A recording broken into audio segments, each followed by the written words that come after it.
লিখেছেন। তো সেখানে বিষয়টা ভিন্নভাবে উপস্থাপন করা হয়েছে কিছু গণমাধ্যমে। এখানে শিশির ভাইও আছেন, জনকণ্ঠে সে একজন দায়িত্বে আছেন।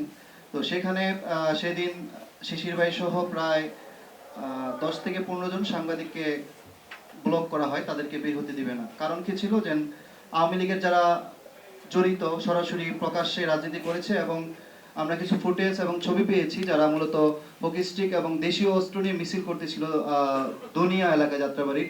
সেগুলো যখন তাদেরকে বলা হলো যে আপনারা এই কাজগুলো করেছেন, আপনারা অফিস থেকে আপনারা রিজাইন দেন অথবা অফিস ব্যবস্থা নেবে। তো বিষয় হচ্ছে অফিস তাদের সেফটির জন্যই তাদেরকে যে কাঠামো রয়েছে চাকরিচ্যুত করার বা যে বিষয়গুলো সেটা মেনটেন করেই তাদেরকে যখন লেটার দেওয়া হলো, তারা লেটারটা ছুঁড়ে ফেলে দিল এবং সাংবাদিকদের ব্লক করলো, এখান থেকে কাউকে বের হতে দিবে না। পরবর্তীতে যখন স্থানীয় প্রশাসন এবং ছাত্র জনতা গিয়ে তাদেরকে উদ্ধার করলো, তখন গণমাধ্যম বললো যে সাংবাদিকদের উপরে হাত তোলা হয়েছে, তাদেরকে বিভিন্নভাবে হেনস্থা করা হয়েছে। তো এই কিছু বিষয়, আরেকটি বিষয়ে আমরা যদি একটু বলি, সেটা হচ্ছে ইন্ডিপেন্ডেন্ট টেলিভিশন নিয়ে।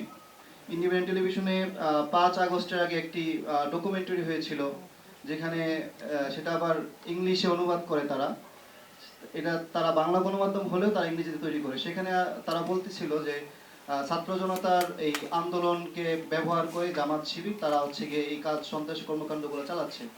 তো সেটা অনুবাদ করেন হচ্ছে ইন্ডিপেন্ডেন্ট টিভির যে সিইও আছে তার ওয়াইফ, এবং সেই ফুটেজটা তারা 5 তারিখের পরে সরিয়ে নেয়।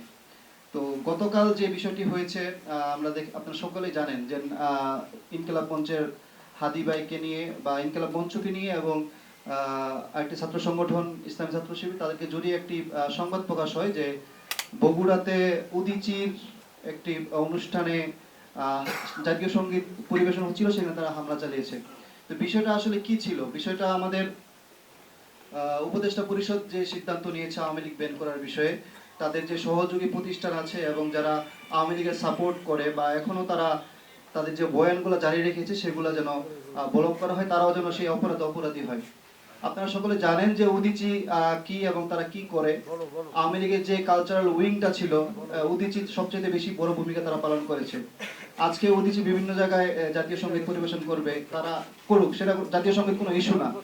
ইস্যুটা হচ্ছে এখানে উদীচী ছিল যেন হচ্ছে আওয়ামী লীগের কাজে কালচারাল উইং যারা ফেসিবাদকে প্রতিষ্ঠিত করেছে তাদেরকে যেন মাঠে দাঁড়াতে না দেওয়া হয়, এর জন্য একটা ব্যবস্থা নেওয়ার জন্য। কিন্তু গণমাধ্যম উপস্থাপনা করছে জাতীয় সঙ্গীত গাওয়ার কারণে তাদের উপরে বাধা দেওয়া হয়েছে। বাধাটা আসলে জাতীয় সঙ্গীত ইস্যু ছিল না, ইস্যু ছিল উদীচী যে প্ল্যাটফর্ম তৈরি করেছে, ওখানে যে আওয়ামী লীগের বা অন্যান্য সহযোগী সংগঠনের লোকজন ছিল সেটা বন্ধ করা। এবং সেটা না করে আপনি বলতেছেন জাতীয় সঙ্গীত গাওয়ায় বাধা দিয়ে তারা এটা করেছে। এটা তো আসলে কোনোভাবেই মানে কাম্য নয়।